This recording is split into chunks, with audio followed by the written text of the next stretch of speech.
Does anybody have any questions on the notes at all? I don't think so. I don't think that the notes were very complicated this week, were they? Nope. Well, I would hope they're not complicated any week. Have they ever been complicated? I messed up last time, didn't I? Oh my god! Yeah, but I don't think that had anything to do with the notes. Wait, what did you mess up last time? I said That was him. Borderlands 2 in the honorable mention. Remember? That was his mouth Oh, noises. that's yeah, that's your fault. That's not the notes. I wasn't trying to. Those were his mouth noises. It's like you got a new shirt, and then you jump in a puddle of mud, and you're all like, "Hey, shirt manufacturer, what the hell? Yeah. Your shirt's got mud all over it."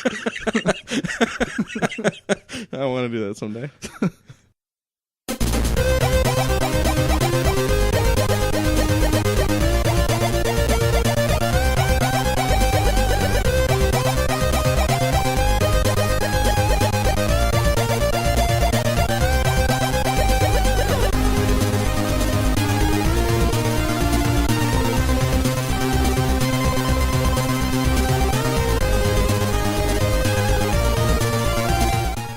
Hello and welcome to episode number 61 of the Frozen North Gaming Podcast. My name is JJ, and I'm here with my two friends, Mark.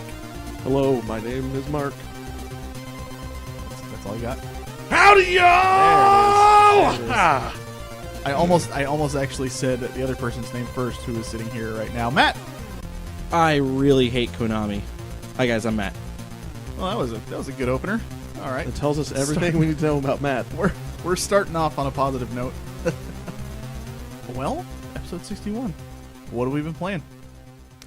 I just You know what? I'm purchased- going to start. Oh my! You were looking at me. I thought you were telling me to go with your eyes. That's because I just wanted to. Why do you have to say it with such a weird voice like that? I don't know what you're talking about. That's nope. Not looking at you anymore.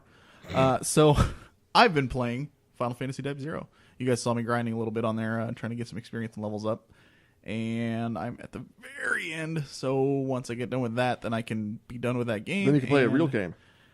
Heyo, that's you know what? Honestly, like it's weird because it's set in the same universe as Final Fantasy 13. Yeah. And in 13, I thought the story was okay. I just wasn't a fan of the gameplay. But in this, it's like the complete opposite. I like the gameplay. The story is way over my head, and I just am lost completely and don't know what's going on. It's kind of just interesting how that worked out. Sounds like my kind of game. So you probably would like it, to be honest. And apparently, you're supposed to not play it through it just once, but I'm just gonna play through it once. That's what I'm. So Typical. once I'm done with that, I'm hopefully going to be moving on to like one or two small portable games, and then I really want to hit Lost Odyssey. BioShock. And oh yeah, I did say I was going to try BioShock 2. There you go. That's right. Yep. That way that Mark and Brian can stop bugging me about. Would you rather play BioShock 2 Infinite. or Half-Life 1? BioShock 2. Really? Wow. I don't want to risk having to hear you not like I have a something feeling, Half-Life. Well, I've played a lot of Half-Life 1, and I thought it was okay. Right. It's just dated. at You this you point. could play the Black Mesa remake of it. That's out there. Yeah. I know that was weird that you said that, because I know if Brian was here, he would say that I should play Half-Life. I don't want to risk you not playing it the way I did and like not having those rose-tinted glasses. Oh, come on, about Marcus, the grow game. a spine. There's no way no. that's... Stand I up would for rather him Valve. be deluded. It's impossible. You got to stand up for Valve. I would rather him be deluded. Yes. Thank you. Okay, fine. Okay, good to know. Mm-hmm. Anyway, so that's honestly about it. Other than that, I really haven't played much. I you know what? I take that back. I've been playing. I had some family stuff going on, and I was at the hospital for a while last weekend, and I played a lot of Final Fantasy Legend 1 on Game Boy. Pretty good. It is different. Isn't that like the precursor to the Saga series? Yes. Oh, good lord. Yep. It is. It's. Nah. I'm not really sure. I had played it years ago when it first came out. I just had forgotten about it. It's interesting. That's all I can really say. I remember borrowing those games from you to go down to the lake. It was like a 4-hour car ride. and I hated the games, And they but I destroyed the appreciated cartridges. them because they were the only things I had to do. No, he never like any games never got destroyed or anything like that. I always felt fine letting him borrow games. I just feel like every It was story the freaking about his strategy childhood. guides. The games were important. The pieces of paper that came along with them, not so much for an 8-year-old. That's Oh, how- really? You want to know how much that Final Fantasy VII strategy guide goes for nowadays? Yeah. I don't think I want to Yeah. know. Yeah, it's like, oh god, dude, it's so much for a new one, and for one that's in decent shape, even used, they're going for much. Mine though, because the cover is half missing, and Matt was like, "Oh, to show people at school." Someday I will buy you the Earthbound strategy guide that I ruined as well. I have got that one too. Yeah, the pages are falling out and everything. Oh my gosh, unbelievable. Mark, what have you been playing? Well, after last week, 2 weeks ago, after your little intervention, I started to feel really bad about myself. That's good. I went into a shame spiral. And then I eventually got up the courage to buy a PlayStation 4. Woo! And I've been playing Bloodborne. Good It's choice. really hard. It's really hard. That's Yeah. what I hear.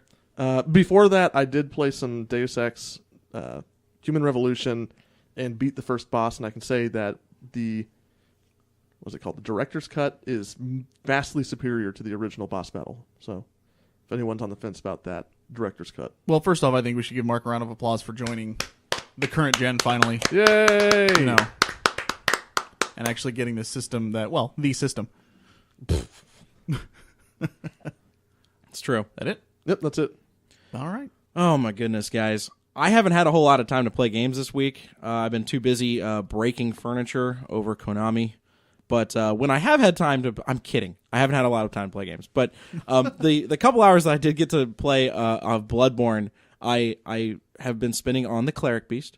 And I downed the Cleric Beast. And I found out that it didn't matter and it didn't actually unlock anything. And I didn't really need to do I didn't need to do that boss.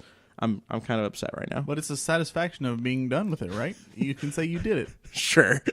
Yeah. So I've made zero progress in the game, really. Oh, you got blood echoes out of it. Sure. Then not nearly as many as I should have, though, because I'm really bad about getting my blood echoes back. And I have After I no die. idea what you guys are talking about. It's like So money/experience points. I'll take your word for it. I've probably put a good 6 or 7 hours of gameplay into the game and only made like an hour and a half of actual progress. So, but I love every minute of it. Very cool. Okay, we did actually get an email this episode from the girls over at Terra and Lightning's RPG Roundup. You remember we had them on, it's been, a year? It's been a while. Yeah, it's been a A long. long time. But they're still putting out episodes. They're still going strong, and they actually just recently did an episode on the Final Fantasy 15 demo Nice. that came out, and like when I played it, I kind of just played through it and was done with it.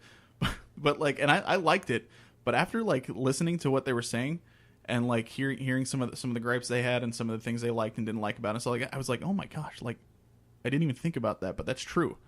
Like for one, I didn't even realize there was product placement until later on. Seriously? Like the camping equipment and stuff in there has Coleman written all over it. wow. Had no idea. That's and then amazing. they said that, and I was like, what? Is that true? And then I looked, and I was like, oh my gosh, I didn't even notice that the first time. Yeah, if you get the chance, definitely go listen to that episode because it's really good. But so this came from Lightning. She says, I was listening to your last episode and your discussion on how old games can kind of lose their magic over time, and I'm having that same issue with Final Fantasy VI. She says, we're playing through it right now, and we're in the world of Ruin, rounding up all the characters. Final Fantasy VI happens to be my favorite game, but for some reason I can't get into it like before. Is it because it's simplistic compared to modern games? Have I played it too many times? Either way, I'm dragging my feet and it drives me nuts. This game enthralled me as a child, and I'm sad that things aren't the same. She says there are other games that I haven't played in years but want to play again, like Ocarina of Time and Super Mario RPG, and now I'm wondering if the same thing will happen again. So, like, you remember last time we talked about how if you, like you have those pure nostalgia moments Yeah. where like you look at a game and like Final Fantasy VI, perfect example. I mean, that's my favorite game of all time as well. But Alex had written in and said, like, you know, I don't know if these games were actually really that good or if it's just nostalgia talking to me. And, you know, we kind of talked about it a little bit, and we kind of it's a good discussion topic because I don't know if there's really a definitive answer because Right. those games were phenomenal at the Yes. time, Definitely. and you can't deny that. But at the same time, when you compare it to today's games, sure, today's games are technically going to be better, arguably as well, I could say, because I mean, I like Six's way of storytelling, above anything I've seen out there. But like, I don't know, I totally hear what she's saying in that when you go back to these games and you start playing through again, no matter how many times you played through it as a kid, something might stop you, and you just might not have that drive that you once did playing through it. When Brian played through Final Fantasy VI, I played it alongside of him. I got to the World of Ruin, and I got all my characters back and stopped. Don't know why. Back in the day, I would have kept going. I would have finished it, especially since it was the Game Boy version, and there's new stuff to do in there. And I still didn't have the drive to keep going. Not because I hated it or didn't want to play it. I was just like, I just didn't. And I feel like that's unfortunate. Yeah, I kind of have that experience with Suikoden sometimes, like especially Suikoden 2. I've played that section up until Muse so many times told me that, if I start fresh, I want nothing to do with the game. But after that point, if I get past that part, then it's smooth sailing from then on. So it might just be the fact that you've played through the game so many times that it just doesn't hold any surprises for you anymore. Yeah.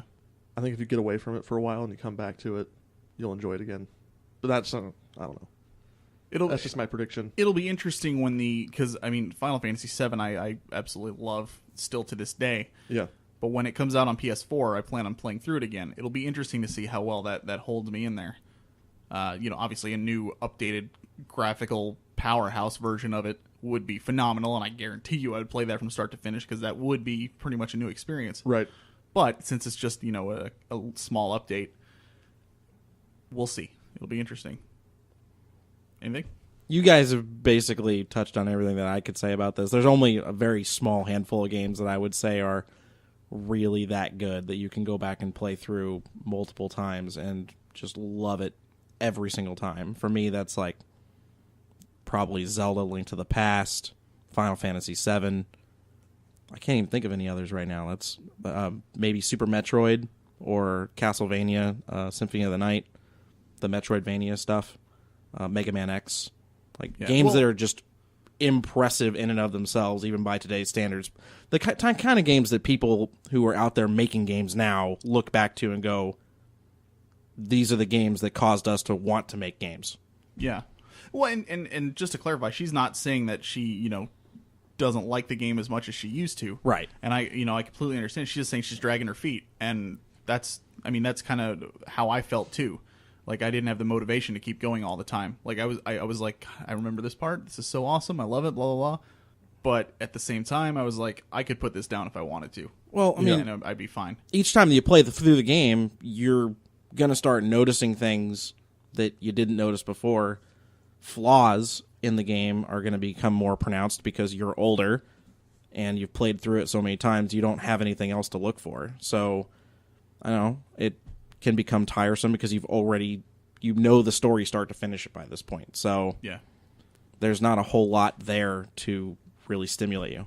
That's true. This might be too far down the rabbit hole, so you can cut this part out if it's pointless. But I kind of had the same experience for the Lord of the Rings trilogy, where I watched through it in the theaters, and it was fantastic. I loved it. Such a good series of movies. And then I got the DVDs, and I didn't care anymore. I had seen it. I knew it was going to happen. I knew the parts I liked, and it started to feel more like work than actually entertainment. So, and it's not that I don't think it's a good series of movies. It's just that I've experienced what I need to out of it. And You seem to be having that's weird to me. Because, like, I could understand it on a video game side, because that is technically work. You're actually playing, you're doing things. But, like, movies and stuff, there's stuff that I could watch over and over again, and Right. I'd be fine. oh, sure, like The Big Lebowski, I could watch that any day of the week. But Lord of the Rings is so heavy-handed, and It's so amazing, you and mean? so long that You know what? I am cutting this part out. Not because whoa, because it's off base, but because you're the one saying it, and you're wrong. fair enough. So, no, but I completely understand what you're saying, because I mean, I think we all have that with movies and stuff like that, where we say, like I just said, I could watch it over and over again. I know that if I watched all three movies, I would not be in the mood to watch them again right away. I would just be like, all right, that was awesome. Gonna stop for like a year or something, So, definitely. Thank you very much for the email. And to the rest of you, if you have not gone to check out Terran Lightning's show, what are you waiting for? Go check them out. Terran Lightning's RPG Roundup. They're on iTunes, and I think they're working on a website too. I think I heard them mention that on their show. But look for some more good stuff and check out their old stuff too. Absolutely. All right. If you would like to email us, our email address is frozennorthpodcast@gmail.com. We have a website. Mark, what's our website? fngaming.net. Matt, what's our Facebook page? Facebook.com/The Frozen North. Nice. Our Twitter is at FN Podcast. Our blog is frozennorthpodcast.blogspot.com. Mark, are we on iTunes? No, we are not on iTunes. Yes. We're on iTunes. We got banned, guys. Just search the Frozen North podcast or go to our website. There's a link there. So, boom. Matt, would we like them to subscribe to and rate us on there? Please subscribe and please give us fine ratings. We would love to see what you have to say. Or any rating you think we deserve. Yes. A low rating is still a fine rating. Well, maybe Is it not. though? Maybe Is not. it? Maybe not. I would prefer fine ratings. I would prefer good ratings. Fine is like flat soda. Yeah, what is this? Is this wine we're talking about, Matt? You know what? Send all your hate mail to Matt at Frozen North. Yes, Matt at frozennorth.com. Which isn't even the right anything. Let's see what happens. That's not currently an email address, but I'll see what I can do. Oh, my goodness. All right. Next on the list, we did hit 200 Twitter followers. That's right. Yeah. Woo-hoo! So that's pretty sweet. And because of that, we are going to be doing a contest. Oh, man. I'm excited. I like contests. Me too. So this contest, if you remember a while ago, we did a screenshot contest where we had you go and basically just plug our site or our show in some way on social media, whatever. It's going to be similar to that, except it's not going to be us. It's going to be for SoPro Gaming. If you remember, we talked about them a while ago. They are basically a place here in Kansas City. They're going to be a huge LAN center where you can go in, bring your own computers. You can play on their consoles, computers that they have there. You're going to be able to watch esports, and they're going to have classes, just crazy amount of stuff for gamers, and it's going to be awesome. Now, basically, all you have to do is take a screenshot that you liked them on Twitter and take a screenshot that you liked them on Facebook. If you send us one screenshot of either their Twitter or their Facebook, you'll get one entry into the contest. If you send us one for each, you'll get two entries. So if you follow them on Twitter and like them on Facebook and send us a screenshot for both, that's two entries. Simple enough? Sounds good. Sounds great. Okay. Now, Mark, what do they get? They get a $30 GameStop gift card. I was hoping you would say you don't know because I hadn't told you yet.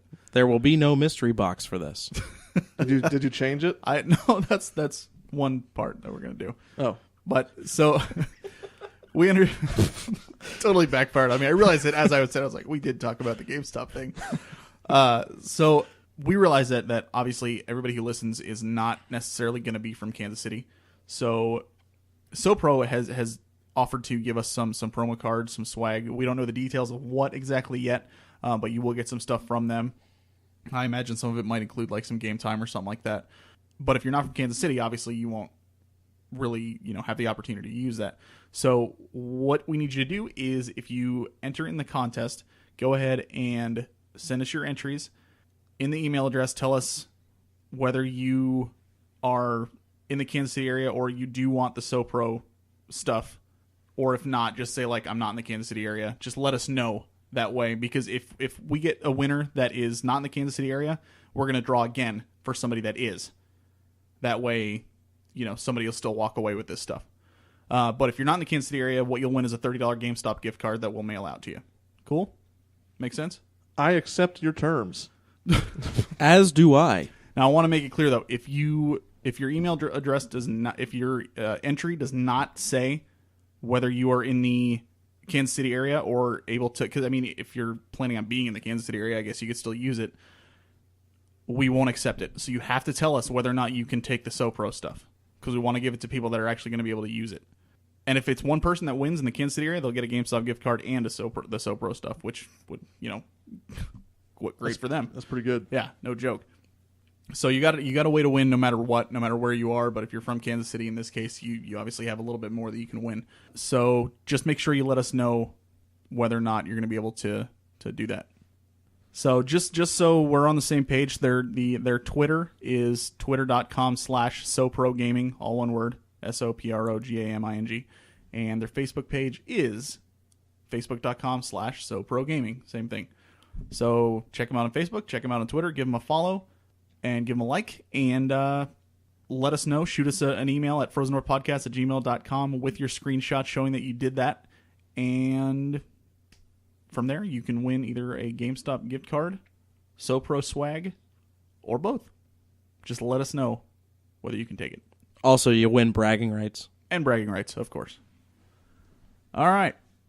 Moving on. Is it time for the news? It's time for the news. It's time for the news, and we do have some news going on in the world. Oh, God. Glad for that. Guys. I was worried there's none. Oh, there's plenty. All right, so hashtag the dream is dead. Silent Hills has been canceled. Way to go, Konami. Way to go, Konami, indeed. Oh, my goodness. Guillermo del Toro must be devastated right now. I don't know what to say. But I'm sorry, did you call it Guillermo? Guillermo. It's a double L. It's a Spanish name. No, I know. It's pronounced Guillermo. But the fact call that you, Brian. you Ask just Brian how to pronounce it. You put Elmo in his name, I thought was just funny. Elmo del Toro. Guillermo. Sesame Street was like Silent Hills. No, you've been our enemy for years. That would be actually quite frightening if oh my goodness, Big Bird was walking like the Pyramid Head. What did Guillermo do? He didn't do anything. He just he tweeted. Well, I guess he did do something. He tweeted that the dream was basically dead. It's not going to happen. And then Konami shortly afterwards came out and issued a press release stating that yes, the current Silent Hills project that had been in development by him and Hideo Kojima has not just been put on indefinite hold, but flat out canceled. The weirdest part about that announcement was they don't even say Kojima anywhere in it. Yeah. It's like they don't even want to acknowledge he exists. Well, I mean, they already took care of that problem over the past couple of weeks. Like, this follows the recent weeks of reports that he's going to be preparing to leave Konami after Metal Gear Solid 5, The Phantom Pain, releases later this year. They're seeking to find new leadership for future Metal Gear titles, which I don't know if I'm going to play. I just don't know. We'll see, but I'm you can't very write it off without even giving it a chance, though. I know, but I'm very wary. I mean, look at what happened to Square when what's his face left and formed Mistwalker. What's his face? Sakaguchi. Sakaguchi. Yeah, He wasn't the only one who left, though. that's true. But I mean, I stayed on board because Nomura was still there. But anyway, this is a little bit of devastating news to me. However, silver lining maybe. Konami did explain in the press statement that it does remain open to the idea of working with Kojima as well as Del Toro on future titles, and revealed that such discussions were already currently taking place. So maybe we'll have something else in the future. We're just not getting the current adaptation that we were going to have following PT. So sad news for everyone, but maybe Konami will right the ship. They seem like that they want to, but I don't know.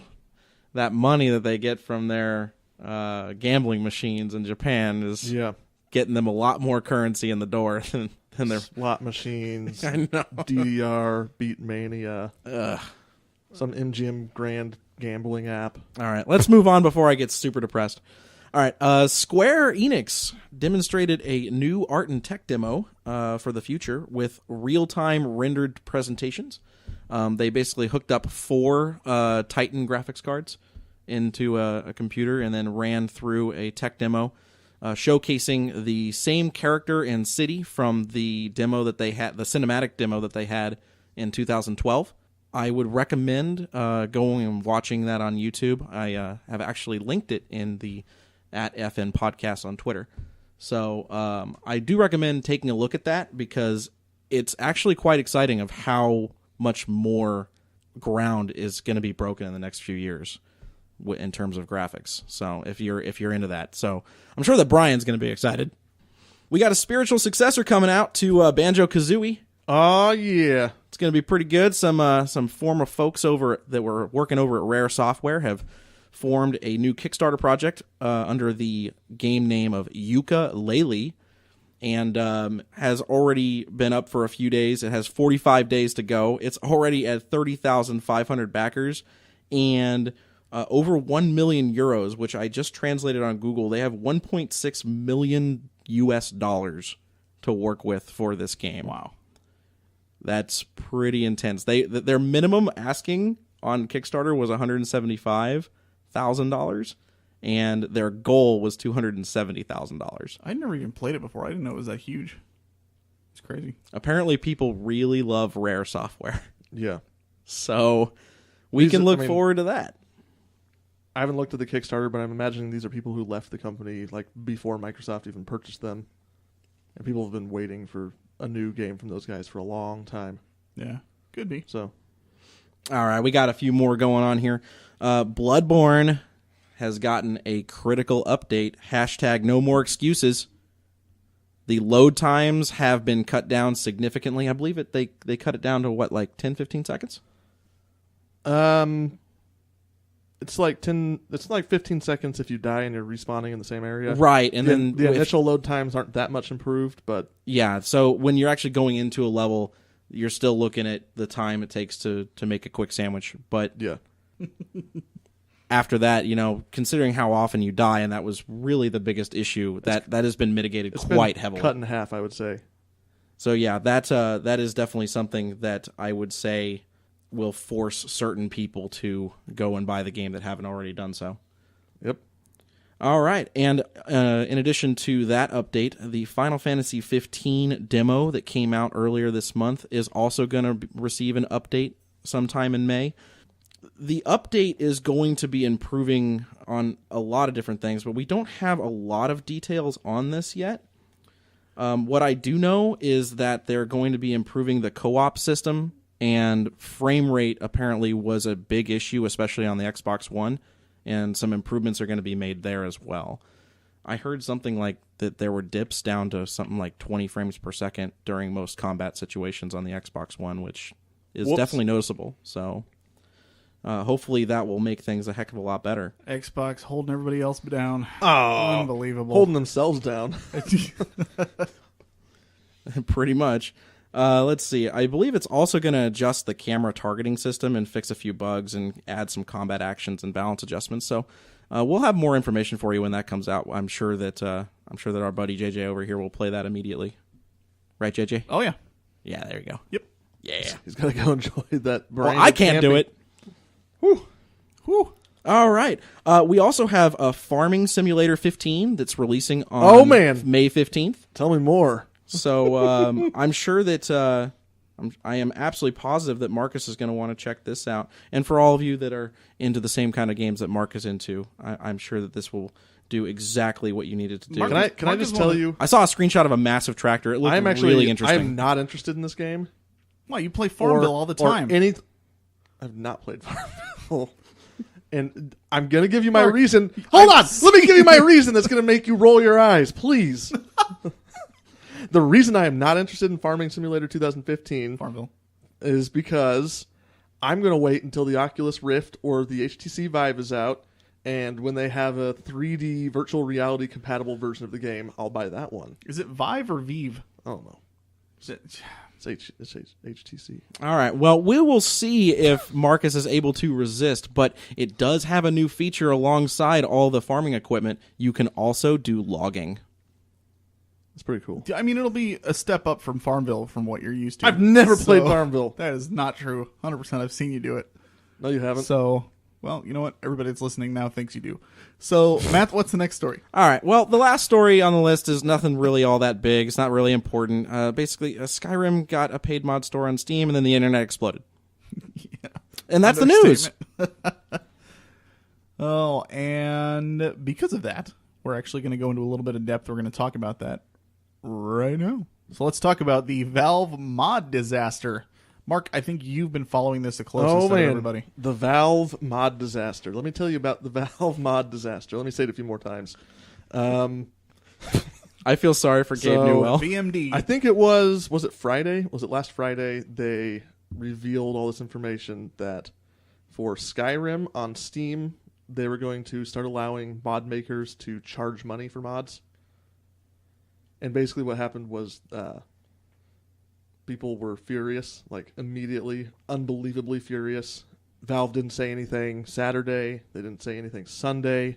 And then eventually Sunday night, Gabe Newell got on to Reddit and did an AMA for everyone, explaining their thought process behind why they were doing paid mods. And That they were going to fix problems with it. right. And then it was a day or two after that, they announced they weren't doing paid mods. And yeah, it was a they quick turnaround. refunded any money that anyone spent on paid mods in the brief time that they had them. Yeah, That's and the timeline. Gabe Newell basically said that in the course of like 72 hours, his company lost over $1 million because of this. Yeah. I was just like, oh my goodness. That's terrible. I mean, there's a lot of outrage over the revenue breakdown where apparently mod makers got 25% of the revenue and the other 75% was split between Valve and Bethesda. So that's where a lot of the outrage came from. There's also issues with people taking mods from Nexus and putting them on Steam Workshop, mods that they didn't make themselves, and then charging money for those mods. Well, it's like modification of a mod as well. Like they take a mod and then they put it into their own mod, but their mod's not very big. So they're actually just basically riding the coattails of another mod. Right. And it's very difficult to track that down. Like you would need a whole team of people to review every mod that goes on the store. It was just it's a mess. Thousands of people started pulling mods off of Nexus to protect their mods, and it was a mess. It was horrible. Yeah, I heard on the AMA, Gabe Newell basically said that like he was gone out of contact for like 36 hours, and when he got back, he had 1,500 emails about it. And he was like, "Okay, what did my That company seems do?" light to me compared to how many people are actually going crazy about this thing. Right. What are you guys' opinions? What's your stance on that though? On paid mods in general, Yes. I am not fundamentally opposed to the concept of paid mods. I think it could create an interesting scenario where there's now a new on-ramp for young talent in the gaming industry, where someone who might not get a job working at Bethesda could possibly make money and make a name for themselves by selling a mod that they spend a lot of time making. And, I mean, it could eventually lead to a situation where there are mod studios whose sole revenue stream is making high-quality mods and expansions for games other people made. So I think those are really interesting possibilities that could be unlocked by doing something like that. However, I do totally agree that Valve botched their Yes, they did. announcement. They, I mean, there's Yeah. you mean by having no announcement? right. That's my biggest issue. Is in the past. I mean, Valve always does this. They stay silent. They don't talk to anyone about anything, and then they announce something right when it's ready to happen. It's like, okay, the Steam sale is right now. And that's great when it's good news, because it's like, oh, I wasn't expecting any good news today, and now I'm super psyched. But when it's a mixed message, when it's something that people don't understand how to Yeah. feel about, Right. and there's no build up to You it, have to give them time to process it. right? But instead, they're like, paid mods, they're here right now. I've got some thoughts on this too. Oh my goodness. Okay, so first of all, I think that the concept in general of going into an established mod community, Yes. and then adding in paid mods as your first store, in and of itself is bad. Choosing Bethesda's Skyrim mod culture as your first attempt at doing this is extra bad. Those people are nuts. Right. They're actually crazy. The game's been out for almost 4 years now, and it's probably got the most mods of any game. Yeah. They already have their own system in place with donations and whatnot. There's plenty of people who do high quality mods that can almost work full time based solely on donations. So I'm not really sure what Valve and Bethesda were thinking by doing this. Also, apparently, from what I understand, the price point of the 25% revenue that's going to the modder, that's being set by the individual company, according to Valve. So that's what Bethesda decided. Right. I do think that in the future, if Valve wanted to do this with either an internal or a smaller franchise, like a new game, if they can get somebody to commit a little bit more revenue going to the actual modder, I imagine it'd be fine. I wouldn't think that anyone would have that big of a problem with it. And it might almost be a situation where they should have a curated store, in the sense that they're not just letting anyone throw anything on there and charge for it. They might want to have it so you prove yourself, you make good mods, and you show that you keep them functional, and then you let them charge money for it. Because otherwise, we're going to end up in a situation where I've spent $30 on mods, and Bethesda releases an update, and all of a sudden, all of my paid mods that I've spent money on no longer work. Right. And that's not a situation anyone wants to be in. And what Matt was saying is, I mean, that's 100% how I feel about it. I think that, actually, both of you, I totally think that this is a good idea in the long run and could be something that could lead to amazing things for the modding community. However, again, yeah, I don't think they did it right. I think, as Matt said, they should have done it on something new that came out, test Definitely. the waters a little bit, and be like, hey, we're going to try this out, see how it works with this game that just came out. And, well, you don't take something existing, especially with something the size of Skyrim, and be like, hey, here you go. Then it's like, what? Hold on, what? I am surprised that they didn't choose one of their own. Well, they've kind of been doing it Engines with to do it. with Team Fortress 2 and hats for a long time. Yeah. But it's just hats. So That's true. they went from something really small, specific, to something broad way too fast. But like in the new Source engine that's going to come out eventually, maybe. I don't know if it's actually ever going to come out. But when it does, I would love to see them try and implement some sort of a paid mod store and get more people to develop full-time mods for their game. And there's a lot of people who have the argument that, well, we have DLC for games already and you pay for that. What's the difference? I think, and this is huge totally difference. speculation, but from what I can tell, a lot of the people that are saying that are console gamers. And it's like, you don't understand how big of a draw modding is for the PC community. That's why it's such a touchy subject. Most people will say, well, not most people, but a lot of people that I know that talk about PC versus console gaming will say it's the graphics and the power. I don't think so. I would argue that mods are probably the biggest reason people go PC for a lot of games. Customization. Absolutely. And because of that, it's going to be a touchy subject. And when you just, like Mark said, drop it in their lap that, hey, we're going to start charging you for this now. But it's up to these people. So, and then if they do decide to do that, we're going to take most of their money anyways. It's like, hold on. Whoa. Let's talk about why we're doing half this stuff and what we can do to make it work for everybody rather than you telling us how it's going to be. Yeah. And then just dropping it in our laps. The point that Valve was attempting to make was that they wanted to give the possibility to some modders to be able to do this stuff full time, because they've been doing it like in the evenings and then they have a day job. They were trying to open up avenues for them to be able to do it full time and get more content out there. That's a good cause to try and tackle. They just completely botched the delivery. But then there were some people who were saying like, well, if this person decides to charge for their mod, my mods depend on their mods, so then I would have to start charging in order to pay to blah blah blah all this stuff. Yeah. And it's like, And that's the problem with launching it with the 3.5-year-old game. Exactly. Is there's already this tangled web in place. yeah. But if you know about it from the start, it's not going to be as bad.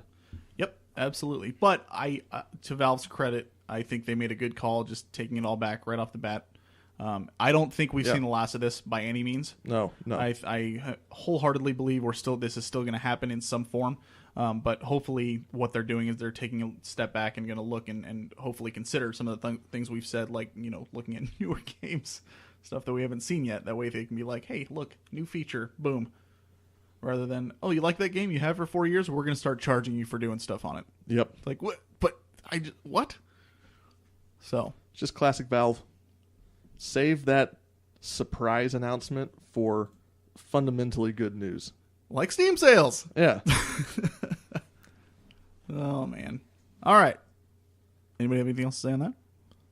I would like to hear what you have to say about it at our Twitter, at FN Podcast. I will attempt to respond. There you He go. was talking to the listeners, not JJ. I was going to say, I was like, I just told you. I was looking right at JJ when I said that. All right. Top 5. To kind of go along with that theme, we are going to be doing our top 5 video game PR nightmares. Now, when we say top 5, we're not talking about like our favorite. Well, Yeah. in Mark's case, you probably are. Oh, yes. But we're just talking about things that we have seen throughout the years within video games where something happened and then the whole entire gaming community, or at least, a good chunk of it, was just like, ooh, that wasn't good. And had to take a step back. So, honorable mentions. Anybody have any honorable mentions? I do. Go ahead. The PSN Xbox Live Network getting DDoS'd last year throughout Christmas.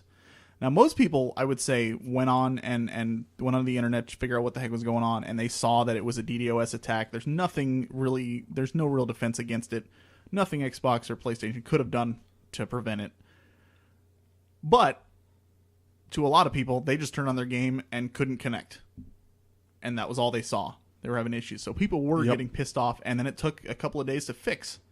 So people were freaking out, going ballistic, going crazy. I know that I had a couple of games that I wanted to try out online, but couldn't do it because, some douchebags had decided DDoSing was, I don't even remember why they did it, but whatever. Wait, wasn't their argument that they did it because they wanted to prove that Xbox and Sony had to upgrade their defenses? I think so, yeah. Like, what? That's... Like, I'm not going to walk up to somebody in the street, shoot him in the chest, and be like, that's a lesson to you. You should have been wearing a bulletproof vest, guy. Yeah. Like, come on. Seriously. Like, hey, it's his fault. He wasn't wearing a vest. That is the No, best analogy you that don't I've heard all expect day. somebody to come do that to you, and you don't, I mean, it. I think some people just decided they wanted to do it, and then later they're like, oh, we should just tell them some reason why we Right, did it. yeah, exactly. Some arbitrary bullcrap reason. Ugh. Anyways, so yeah, that was that didn't go over well with the community. I mean, it died down after like a week, something like that. Yeah, I think so. And people kind of just forgot about it because they were able to play their games again. But while it was going on, it was like, especially during the holidays, that's like the worst time of year because everybody's getting new stuff. But anybody else honorable mentions? I'm gonna get flack for it, but I have to mention it. Naming the Wii U. It wasn't a PR nightmare, but oh my goodness, was it a PR disaster? It was like a disaster for marketing. I thought it was a peripheral. I'm into gaming. I thought that the Wii U was a peripheral for like 6 months. I didn't know that it was a brand new console. Well, I wasn't the only one. no, you weren't. And a lot of people felt that way. They thought it was just a new controller or something. I've been wanting to yell at Nintendo I don't for a know. while. Yeah, I don't think that was a PR nightmare. I think it just created a lot of confusion in the community. Well, and to be fair, like the Nintendo culture over there at Nintendo, they wouldn't admit that they've done wrong anyway. They wouldn't go out and talk about it anyways. They'd just be silent on it. There wouldn't be a nightmare. There would just be another Nintendo Direct later on. Yep. Yeah, if you go back and look at like that original video when they announced it, I don't even think they show the actual console itself. They just show the controller, Right. and that was it, which made it even more confusing. So it was like, Yeah. so is it? I was like, is this just is a giant next DS? gen? What? Is this just a giant Game Boy? Is this their answer to the PSP? They're like, oh, you want big screens? All right, here you go. Tablet I can take with me? I don't understand what the heck's going on. In addition to that, Nintendo with their YouTube shenanigans is shaping up to be a PR nightmare. I don't know if it's reached that point yet, that's but true. it's kind of on the. You kind of have to go look for it. Like, not everyone really knows that this is going on still, but It still is. I don't still think feel it's- like it's that it not could explode impacting at their any core moment. consumers, but it is making other people who might be on the fence about it look down on them. Right. Yeah. No, definitely. I agree. Well, all right. Why don't we get into it? Get it together, Nintendo. Come on, I love you. All right. JJ, you gonna start us off? I think so. All right. Oh man. My number 5. Do you guys even know what this is? Yes, I do. Yes. All right. E.T., the video game. Now, in the grand scheme of things, it probably didn't affect as many people as it like something like this would nowadays, simply because the gaming community wasn't as big back then, obviously. But when E.T. came out for the Atari, like, there's people who think that this game was so bad that it was solely responsible for bringing down Atari. Like, I don't think that's true. I don't think that's even possible. You can't blame, one game. But the reason people were so upset with it was because E.T. was such a huge hit in the theaters when it came out. So people were, so ecstatic that this game was going to be coming out for it, because back then people didn't realize that video games based on movies were probably not going to be the best thing in the world. And I think just now they're finally starting to come out with some decent ones, like the Lego games. The Willow game for NES was amazing. Was it though? Maybe. I've never played it all the way through, so I don't know. So from what I understand, they actually like printed like manufactured like 4 million copies of this game, or 6 million or something like that. They sold like half to 3/4 of them like almost immediately. People were so excited, so ecstatic over it and stuff like that, and they were like, "Oh, we just made the next big hit. We're doing it. This is awesome." Blah blah blah. None of them played the game. They're already getting ready. They're already getting ready for the next one, the next game that they want to do, and blah blah blah. Well, I guess back then it was games because you had one developer per game. But all of a sudden they started seeing this game getting returned, left and right, and returned and returned and returned. So like literally losing tons of money because nobody wanted to buy it after that because they realized how bad it was. And then there's the whole story with the landfill. I'm not going to go into detail with that. They actually did just find it recently though. They dumped the remaining copies in the ground. So awesome. Love it. But like it was such a, the reason it's on my list is because people literally considered that to be the downfall of Atari. I don't think that's true, as I said, but the fact that so many people do think that, obviously it's a pretty darn big PR blunder. I can see people using it as a symbol for the whole debacle of the downfall of Atari, but it was a pattern of behavior of there being absolutely no standards at all at that time on Atari. Absolutely. People could put whatever they wanted on any cartridge, period, and sell it. And there was nothing that the consumer could do about it. There wasn't really gaming journalism back then to tell them if it was good or bad, so... Yep. All right, so that's my number 5, the E.T. debacle. Who wants to go next? Mark, go next. I will go next. Mark's going next. My number 5 is Half-Life 2 delay. Why is this a PR disaster, Mark? Did you guys look forward to the Half-Life 2 release back in 2003? Nope, I was too busy playing Counter-Strike. Yeah, most people I knew at the time weren't big PC gamers. But this game was supposed to come out on September 30th. Is this going to be as good as your Christmas story? Yes, it's going to be way better than that. I hope so. Get out of here! This is going to be great. I had to wait an extra month for my Xbox. Inaccurate. That's my story. Well, that is accurate. No, this game was supposed to come out on September 30th, 2003. And this weird thing happened on July 29th. Where Vivendi came out, that was the publisher of the game, came out and started telling retailers that the game was delayed. So this started coming out on the internet, and people were like, wait, this game's delayed? What's going on with that? That someone emailed Gabe Newell, and Gabe Newell responded to the email and said, quote, "First time I've heard of this." That's what he said in the email. And then on August 24th, Valve once again said, "The release date has not changed."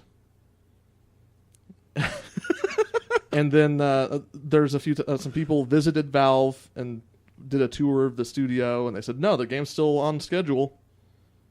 We're still working on the game." And then in early September, people were like, "Where's the announcement that it's gone gold? When are they going to start printing this game?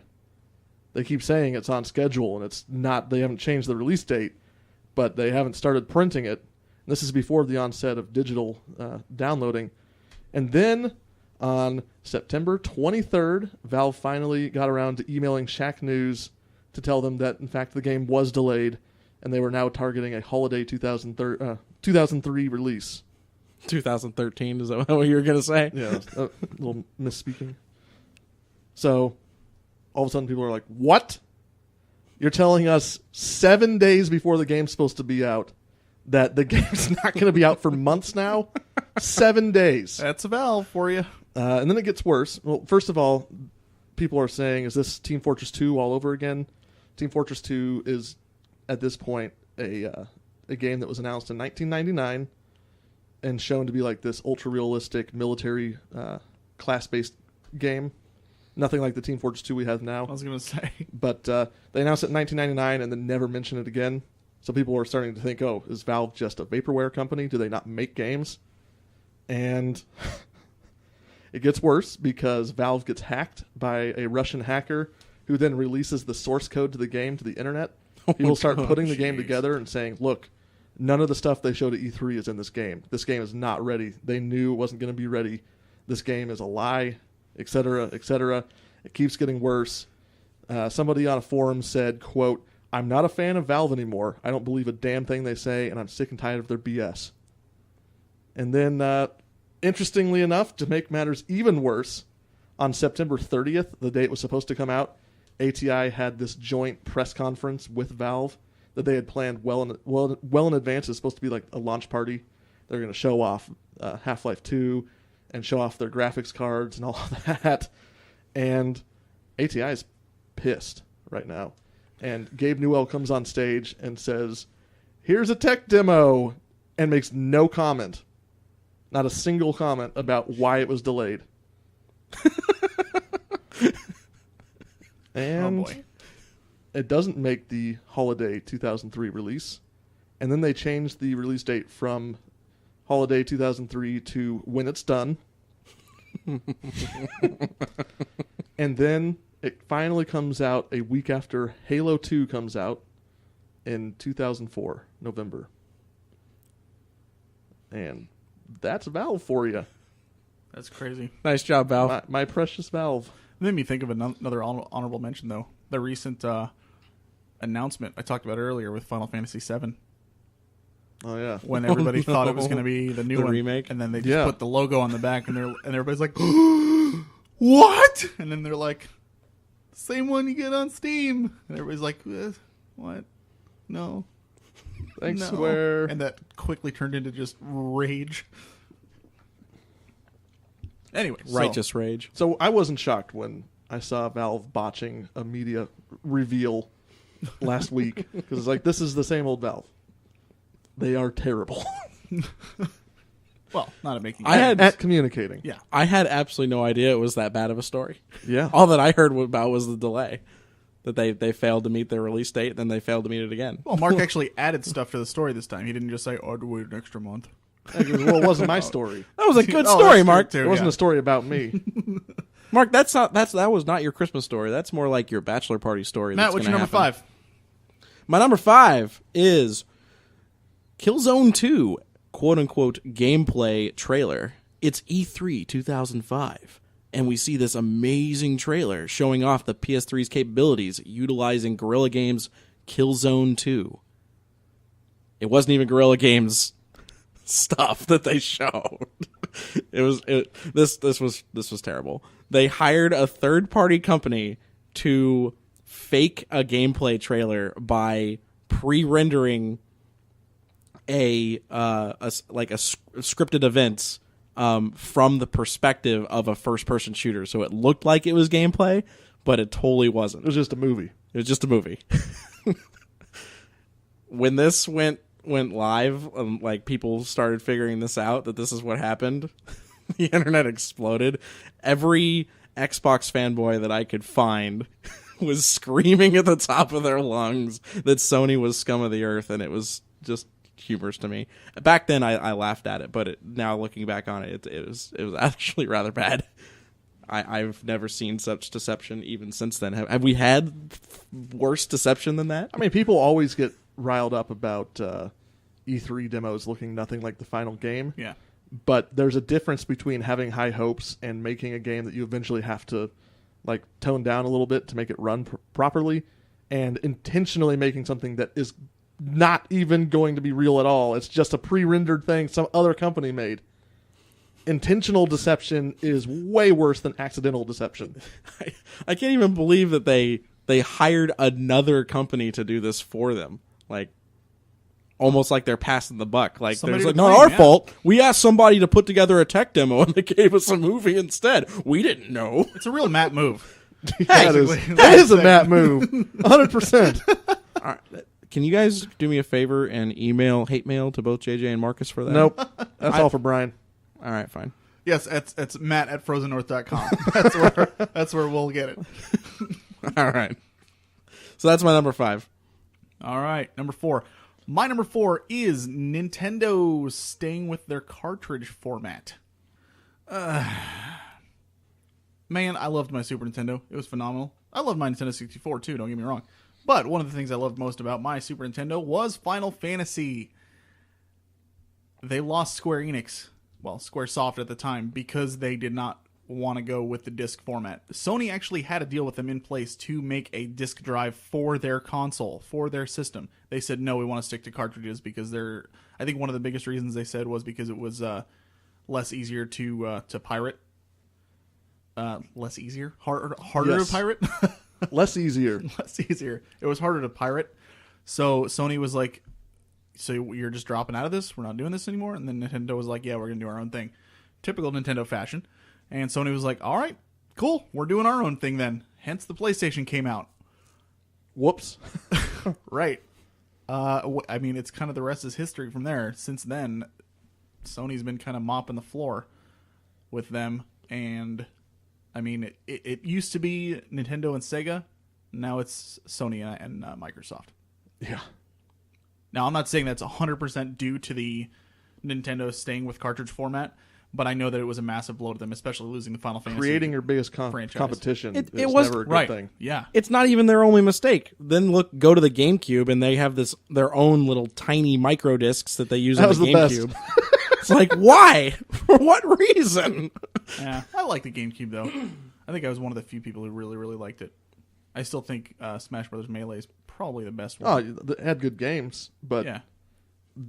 choosing to have a tiny disc was not a success factor. No. I agree. So, yep.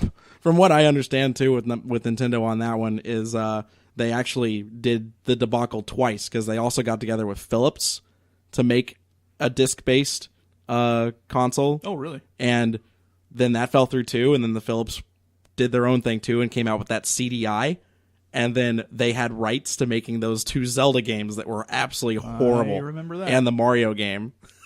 So Yep. they like completely destroyed Nintendo's brand overnight for anyone who bought the CDI. It was just terrible. All right, moving on. Mark, number 4, sir. Oh man, Still a problem. my number 4 is Master Chief Collection, and this wouldn't have been on my list until JJ messaged me like last week and told me that some international. I should say what it is first. It's Master Chief Collection's online matchmaking being like fundamentally broken and not functional for a lot of people, and it was a huge problem for me, especially at launch when it first came out. So I got it with 2 of my friends. We were going to play co-op together, and we'd get in there, and it would just drop people left and right. We'd try and play matchmake games. So online co-op was having issues too? It was I thought at it was first. just PvP. Co-op was for a little while. They fixed that, but Oh, okay. the PvP stuff is still messed up apparently. Wow. So we would get in waiting rooms and like wait for people to join up for a match-made game, and it would take like 20 minutes or 30 minutes, and then someone would get dropped, and 2 people would stay in, stuff like that. And a month out, there's a huge patch, and people are like, "Oh, they finally fixed it." Nope. And then there's another patch, and oh, they finally nope. And then they did Yeah. one nice thing because they said, "Okay, we really messed up. We're going to give you some extra Xbox Live time, and we're also going to give anyone that was playing during this window, was it ODST when it comes out? I think so. Something like that. or Reach when they remastered that. So that was nice, but turns out JJ showed me this article, or I found it when he mentioned it, that there's a big Halo tournament coming up, and they had to cancel the whole thing because matchmaking is still not working. Yeah, 6 for months people. later. 6 months later. That's insane. That's atrocious. Like especially Halo. when right, it's Halo, and that was like their big win for the holiday season. It was Sunset Overdrive and Master Chief Collection.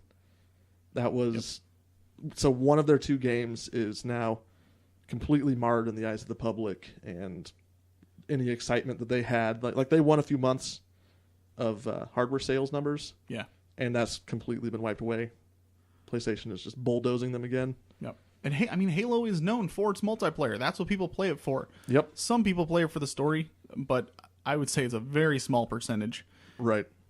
It is Halo multiplayer is like worldwide famous. It is legendary. It is the definitive like console shooter that you play at tournaments. At least it was for a time. Now Call of Duty is up there too. Ugh. But well, that's just the way it goes. But I mean, everybody, and then people were so excited when they were like, I get to play all the old games that I grew up with that I played, and I get to go back and I get to play them remastered online. And if you look at the It's gonna be reviews, sweet. people loved it. I mean, IGN, GameSpot, everyone was giving it great reviews, saying how amazing Halo 2 looks remastered, Yep. saying how great the multiplayer plays. But those were reviewers playing like the game before it actually came out. Yeah. And once people tried en masse to And play just the online. fact that it's still messed up. I mean, I worry for Halo 5. I know you said you're not, but that freaks me out, especially if the same people are just involved in making it. I hope they don't make the same mistakes. That network code. Microsoft is determined not to make that mistake again.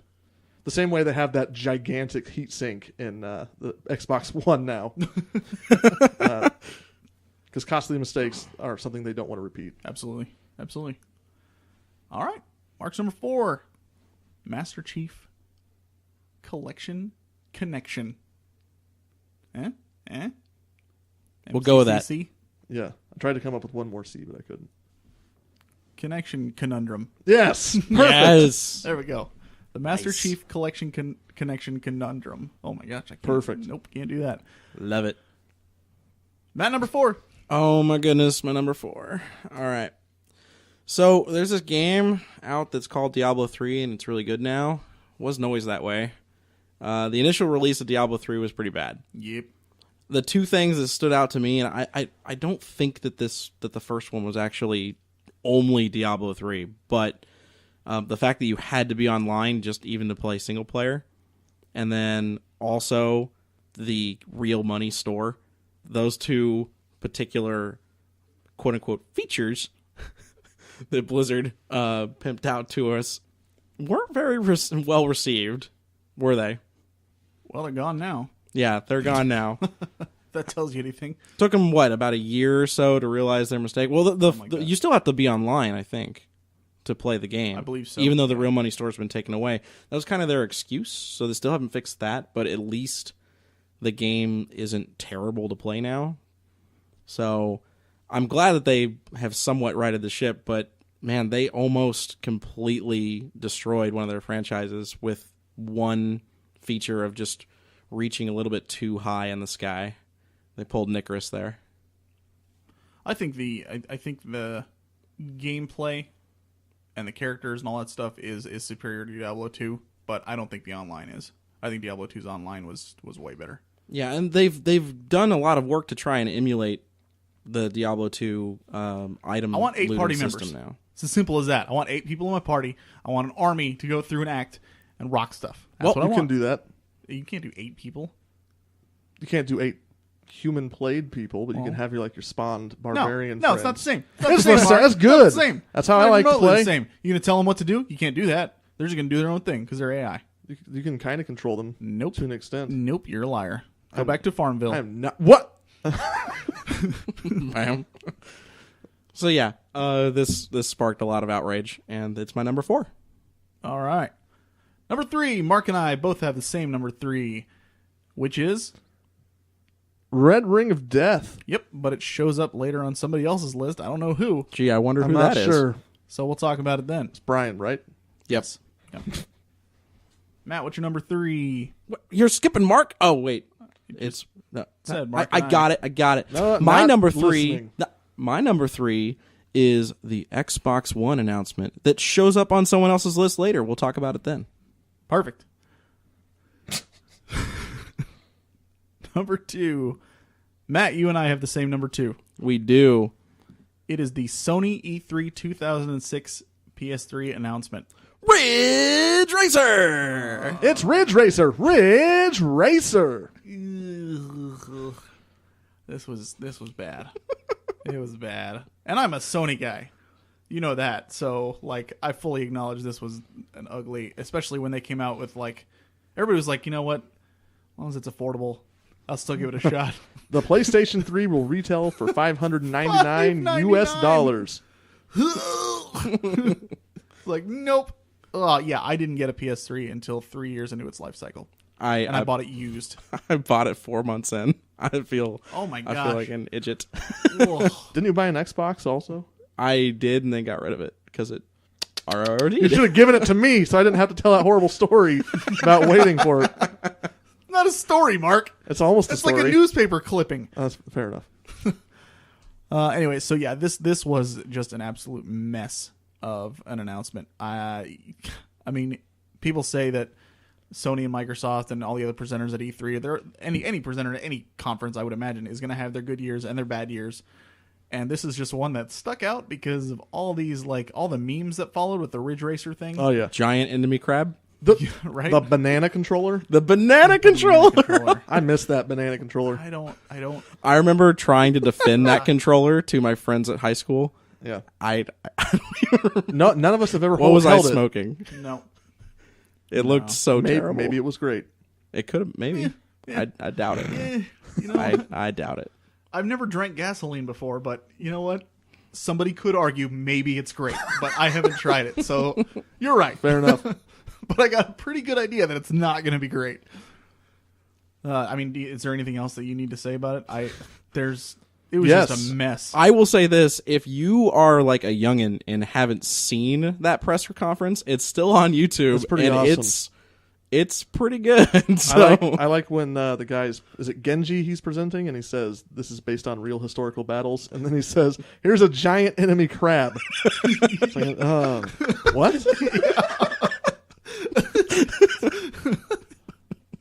I don't remember learning about It's like that in amazing, school. amazing features like real time weapon changing. Oh, Oh man. we love you, Sony. At least they impressed the following year, I believe. That was when they did like Little Big Planet and Home and all that kind of stuff. yeah. So Yeah, I think I honestly I think it's good for these companies to have these low points, and we'll see the next one too because I think it was worse. But like, it really the fact that they can bounce back from them, and I mean Sony's done it, Microsoft has done it, Nintendo's working on some of theirs. But no, I mean it's arguable that Nintendo, because I mean like I brought up the cartridge thing. I would say Nintendo's bounced back. They're still around. It's not like they got, booted. Sega tried to make 12 different consoles and, they're done. But Nintendo's still, killing it in the portable industry, and some people will still stick up for their consoles and stuff too. But like the fact that you can acknowledge your mistakes and do what you need to do to show your fans that you're willing to improve and fix the crap that you did, I think that says a lot. Regardless of which company you are. I'm a Sony fanboy. I'll admit it. I love Sony. I love PlayStation. Xbox, when they screw up, I love laughing at it. But at the same time, when they fix it, I respect it wholeheartedly, and I think it's pretty awesome to see. So, I used to be a lot more jaded about the console wars. I was a complete Sony fanboy. I tried to defend that boomerang controller. I legitimately I haven't tried. gone that far. I haven't gone that far. Like I say, I'm a fanboy, but I will definitely. I think if I was a real fanboy, I probably wouldn't have put this on my list. I probably would have been like, you know what? Just don't worry about it. Okay, things happen. You can't just who's number one? Who's next? And just try to move on. Yeah. I wanted to put this on my list, but there were just other things that were bigger to me. True enough. Fair enough. Mark number 2. My number 2 is the Xbox One announcement, but it shows up on someone else's list later. How about right now? No, No, Yes. it's number 1 on your list. not yet. Right. We're doing number ones now. I'm on number 2. Right. Who But- comes after you, Mark? Is it Matt? Matt. Didn't we just do Matt? Okay. Yeah. Comes then up who right comes now. after Matt? Oh, hey, look. Who's JJ's excited? right again. Boom. Oh, man. Xbox Your One announcement, face. JJ. Why is it your number 1? Xbox One announcement. It's only my This- number 3. Jesus. I think that anytime your head honcho like flat out tells you to go buy something else, that is a problem. There's always a 360. Like when if you watch the interview, it's still so awkward. Don Matrick, is that his name? I think so. He's talking to I think it was Jeff Keighley about the Xbox One after the announcement and everything. And there's plenty of other reasons why this announcement was awful, but this was the one that really hit it for me. And he's literally talking to him about it, and they're mentioning the always online features and stuff, and Jeff Keighley's like, well, okay, so what do you say to those people, who don't have an internet connection or don't have reliable internet that are out in the middle of the country, but they still want to play on their Xbox? What are they supposed to do? He just goes, well, I mean, for those people, I would say we still have a console. We still have the 360. And then Jeff Keighley's like, so that's your response. Go buy a 360. Bam. And you could just hear the crickets. It was so awkward to watch. It's just like, oh no. Oh boy. Yep. Well, I wonder where you're going to be working next, because it ain't going to be here. And it turned out to be enough, Zynga. Yeah, he's not there anymore either now. But I mean, there were other things that at that conference, like they focused the entire time on TV and the new features and stuff. Granted, they did point out a lot more with the games at E3. Mm-hmm. It was a huge fiasco. It was announcing that all your games were essentially digital games that would be tied to your account specifically and not tied to a disc, which was like their way of setting up sharing, so you could share games with your friends and stuff like that. But immediately, like before the conference was even over, people were saying, "What about used games? How are we not going to be allowed to sell our games?" Right. And then Sony and came then it out gets with their even better because Sony's like up next, and Sony apparently knew that was coming because they had like specific comments directed right at Microsoft. They had a YouTube video for it. You're talking E3. Yes. Right. I was talking the initial conference as well. I guess you could lump I'm it all just lumping together. the whole the whole it was like announcement a of all their 2-month period. policies. Yeah. Yeah. And then like hours later, Sony comes in with this video about how games work on their console. Insert the disc. And then some guy comes over and says, like, "Can I borrow your game?" And then somebody else says, "Sure," and hands him a copy of his game. It was just like, oh my gosh. And in all honesty, like, I can't remember Microsoft doing that to Sony during E3 2006 when they had a terrible year. So part of me was kind of going like, that's kind of classless, dude. Let him screw up. You don't have to make fun of him for it. Everybody knows that this is all happening. And even as the guy who was supporting Sony and still does to this day, I was kind of like, part of me, I thought it was funny, don't get me wrong, but part of me was kind of like, you don't have to rub their face in it, at least, try to be a little respectful. But right. Even so, and then they announced the price point, and it was like, what? $100 more. What? It wasn't $599, and and originally you have to buy the Kinect with it. Like that was part of the price point. Right. I still stand firm that still firmly believe that a big reason they went with $499 was because they thought Sony was going to be doing $499. Probably. Because they realized that $599 obviously hit people way too hard, and they were like, well, their console is going to be more powerful than ours. They can't be charging, less than blah blah blah. Yeah, but they don't want to make the same mistake as last time, so we'll try to just stay on par with them. Oh, crap! Whoops! I wouldn't be surprised if Sony made the decision right there. It's like we're going to do $100. They knew cheaper. Microsoft was going first, and they knew they had done the accounting for both price points and found out if it was worth it or not. Well, I'd say at this point it's definitely been worth it for them. So, but it was just from beginning to end, both conferences were, and the initial conference, I think it was just like, yes, you want to market yourselves as an entertainment console, not just a video game console. I get that. But most of your fan base looks at it as a video game console. Regardless of how you want it to be, you've got to ease people into that. You can't just come out and be like, our new Xbox is going to be for these. Like, okay, well, guess who is watching this conference right now? Not those other people. Right. It's your gamers, because they want to know about it. There's a time and a place. Exactly. Yeah. So especially when, I mean, if rewind back to 2006, I remember seeing people complaining about Sony talking so much about playing Blu-rays in their PlayStation 3 and watching TV on it and stuff like that. It's like, you don't remember them getting flack for that, Microsoft? Absolutely. Yeah. But I mean, the biggest part for me was just there's always the 360. Yeah. That was the big one. That was a rough couple of months for Microsoft. Yep. And I think they're still paying but for again, it. and I still, like I said before, I have tons of respect for how they handled it. They went back on a lot of things that they were saying. They listened to people. They knew they didn't want this stuff. And I think they've come a long way as well. Yeah. So, other than Master Chief Collection. I will probably still buy one when Sunset Overdrive 2 comes out. Yeah. Because it'll probably be better than the first one. Yes. Hopefully. I've really started to believe in that, waiting for the second edition of a new IP. Yes. We'll That's see. the way to do it. All right, Mark. Number 1. My number 1 is the best number 1. It and is. Shame on everyone else for not having it on their list. I completely agree with Mark. GameStop firing Jeff Gerstmann. You don't agree with him because it's not even on your list. I'm an idiot. Everyone, I'm an idiot. I'm wrong. Are you My guys- number 1 is wrong. Are you guys familiar with what happened? I was when I read it. Okay. I wasn't sure at first. So I'm gonna take you back. We need some like harp music. A long time ago, in a galaxy right here. The year was 2007. The month November. Editorial director Jeff Gerstmann had just written a review for the new game Kane and Lynch, giving it a rating of fair.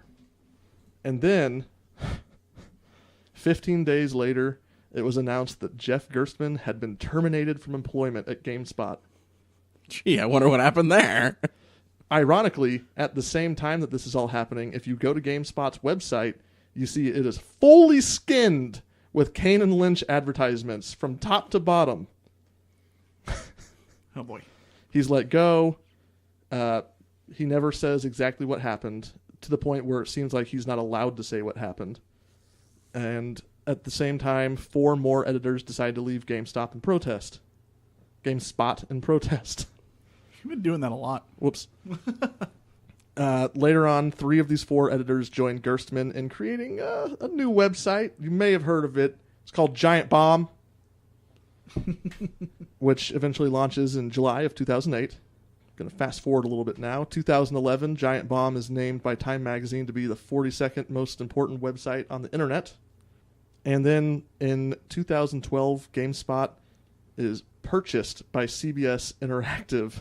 Or sorry, no, hold on. Giant Bomb is purchased by GameSpot's parent company, CBS Interactive. Under the deal, the non-disparagement clause that nobody knew about was lifted. And Gerstmann finally is able to speak about what happened. And in fact, he was fired because he gave a bad review to Kane and Lynch. Oh, wow. Yeah. So that's kind of the fast-forward version of what happened there. People were outraged. It was like, I would liken the whole incident to Watergate, in a way. Watergate for video games, where people started to realize, wait a minute. This isn't an innocent industry. This is corrupt. There's all kinds of bad stuff going on below the Yeah. surface. That makes you think now, like, well, okay, so I've been reading all these reviews for years. Mm-hmm. It just makes you rethink. Like, I wonder Right. if maybe they were forced to say one way or the other. It was just a shocking experience. I know that one of Matt's friends was furious at the time. for like 2 weeks, we were playing like Phantasy Star Online, and he just kept yelling at the TV screen, calling every enemy a GameSpot cretin. It was just like, wow. Yep. I mean, it's GameSpot is owned by CBS Interactive, who a few years after that, CBS Interactive also owns a company called CNET, who does like electronic news and reviews. And CNET elected a certain company to be the best in show at CES, the Consumer Electronics Show, which CBS was in a lawsuit with, and CBS forced them to change their best in show listing because of that. Oh my god! So it still hasn't even been fixed. They haven't even learned their lesson. Right. Wow. So it was this moment where you realize that maybe everything that you know about game journalism is false, and maybe it all is just money and nothing else. Yeah. It was the loss of innocence for the internet. Trust your own opinions. Trust That's our about it. opinions, guys. Yes. Yeah, trust my opinion. We're not owned by anybody. No, don't Yes. trust Mark's because then you'll end up playing Farmville. I do not play Farmville. God. There are plenty of other bad games I will make them play. I will get the world to think that you are a Farmville obsessed person. Oh. Dude, they already know you play games not like gonna- City Skylines. They're not going to believe you, but they're going to play along with it anyway. Yeah, and then- absolutely. That's the best. that's my number 1. If anybody sends me a screenshot where they tweet it out to Mark, like saying, like asking something along the lines of like, "Hey, so what'd you do in Farmville today?" or something like that, I'll give you another contest entry. Just do it at FN Podcast. Do it right there. Ask Mark about Farmville and the adventures he's having there with his sheep and his trees and Trees and whatever animals. else there is in the game. All right. So there you go. Mark's number one. Matt, you're number one, sir. My number one was the same as your guys' number 3. Correct. RROD. Solid. That This was a is- solid fiasco. This is the best one for number 3. Yeah, agreed. This to me was the I just remember it so heavily because I was so anti Microsoft because of it throughout my days of high school. I was just so livid that people kept buying Xbox 360s. Some people that I knew bought new Xbox 360s instead of having their old one fixed because they thought that maybe if they got one that didn't initially RROD, That's idiotic. that it would just be fine because apparently there was like an 80% failure rate or something like that. I don't know if I don't remember the exact percent. It was really high. People are throwing numbers around, but I don't know how valid they are. It was really, really high. That's all that I know.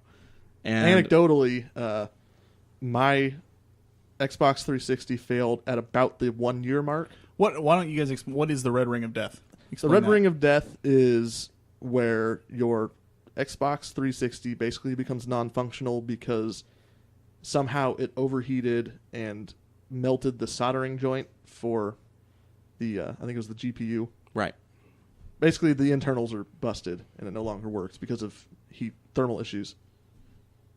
So, And then basically if you ever look at the Xbox 360, you will see a green light that flashes on the power button when you turn it on so you know it's on. right. And that just turned red. Yep. Hence the Red Ring of Death.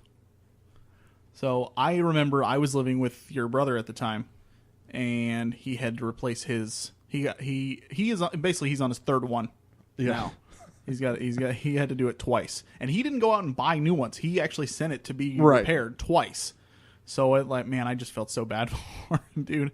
This was a nightmare, especially because it was the same time.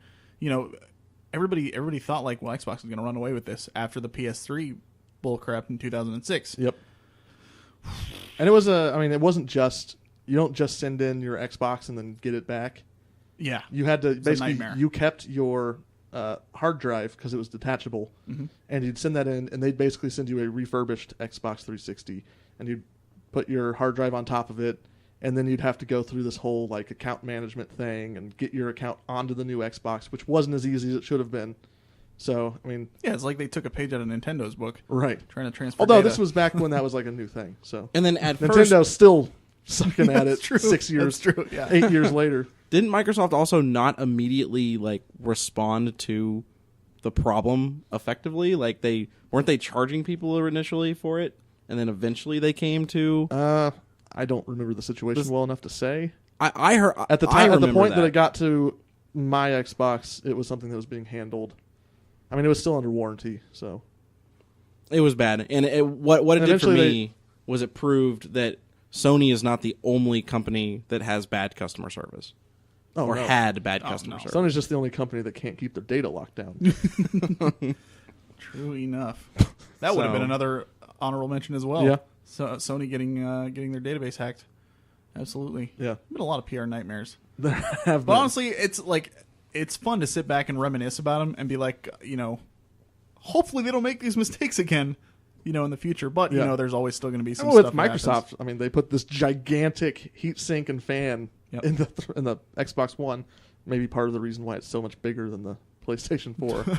Could be. All that I know is that if the problem was anywhere near as big as I thought it was, if it is upwards towards 75% to 80% fail rate, I can't believe that they still won that console war They did. generation. I think they were about no. The Wii won. The Wii won in sales, but that's also people say that that's kind of misleading because people who bought the Wii, a lot of them were just I played Wii bowling and that was Yeah. it. Now whether that's true or not, I don't know. It makes sense because I know a lot of people who aren't gamers who wanted a Wii just because they thought Wii bowling was Right. fun. I have seen that firsthand. I'm not saying that's why it sold so many, but there's a good chance there is some truth to that. I am frustrated up at Microsoft's success Up despite until the this point, problem. Up until that point where they released the slim Xbox 360, I think they were hurt very much by it. But after that point, they kind of got away from it. Yeah.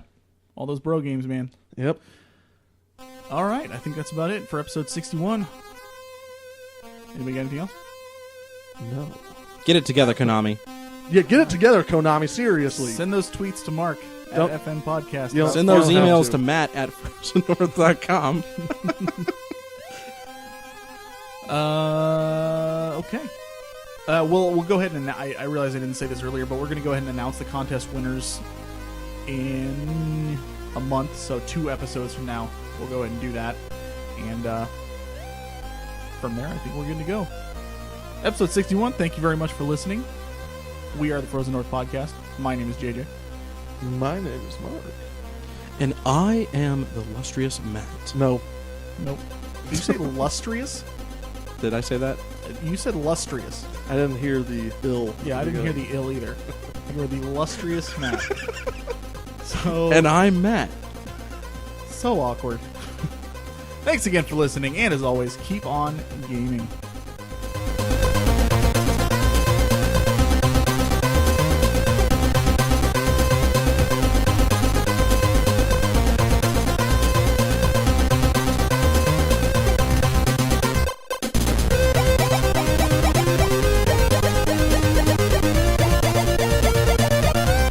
Our theme song was made available through the Creative Commons Attribution license by Ziphoid. The song title is Radical Fanfare.